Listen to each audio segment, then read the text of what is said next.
The Revelation, the 14th chapter. And I looked, and lo, a lamb stood on the Mount Zion, and with him 144,000, having his Father's name written in their foreheads. And I heard a voice from heaven as the sound of many waters, and as the voice of a great thunder. And I heard the voice of harpers harping with their harps. And they sung, as it were, a new song before the seat and before the four beasts and the seniors. And no man could learn that song but the 144,000 which were redeemed from the earth. These are they which were not defiled with women, for they are virgins. These follow the Lamb whithersoever he goeth. These were redeemed from men, being the firstfruits unto God and to the Lamb. And in their mouths was found no guile. For they are without spot before the throne of God. And I saw an angel fly in the midst of heaven, having an everlasting gospel to preach unto them that sit and dwell on the earth, and to all nations, kindreds and tongues and people, saying with a loud voice, Fear God and give honor to him.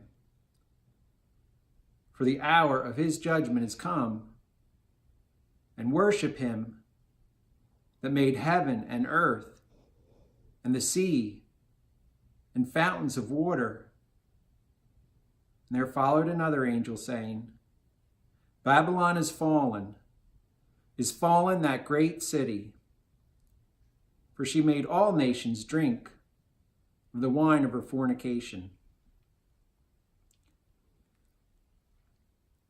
And the third angel followed them, saying with a loud voice, If any man worship the beast and his image, and receive his mark in his forehead or in his hand, the same shall drink of the wine of the wrath of God, which is poured in the cup of his wrath.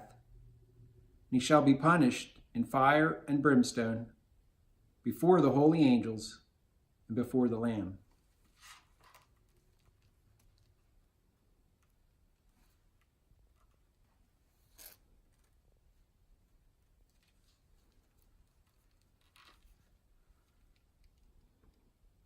And the smoke of their torment ascendeth up evermore. And they have no rest day nor night, which worship the beast and his image, and whosoever receiveth the print of his name. Here's the patience of saints.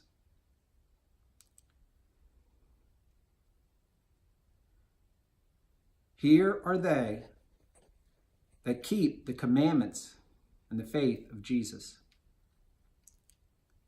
And I heard a voice from heaven saying unto me, Write, Blessed are the dead, which hereafter die in the Lord, even so saith the Spirit, that they may rest from their labors, but their works shall follow them.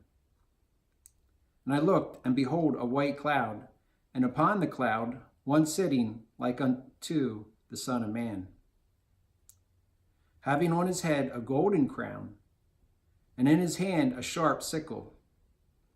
And another angel came out of the temple, crying with a loud voice to him that sat on the cloud, Thrust in thy sickle and reap, for the time is come to reap, for the corn of the earth is ripe. And he that sat on the cloud thrust in his sickle on the earth, and the earth was reaped. And another angel came out of the temple, which is in heaven, having also a sharp sickle. And another angel came out from the altar, which had power over fire, and cried with a loud cry to him that had the sharp sickle, and said, Thrust in thy sharp sickle, and gather the clusters of the earth, for her grapes are ripe. And the angel thrust in his sickle on the earth, and cut down the grapes of the vineyard of the earth, and cast them into the great wine vat of the wrath of God. The wine vat was trodden without the city, and blood came out of the vat, even unto the horses' bridles, by the space of 1,080 furlongs.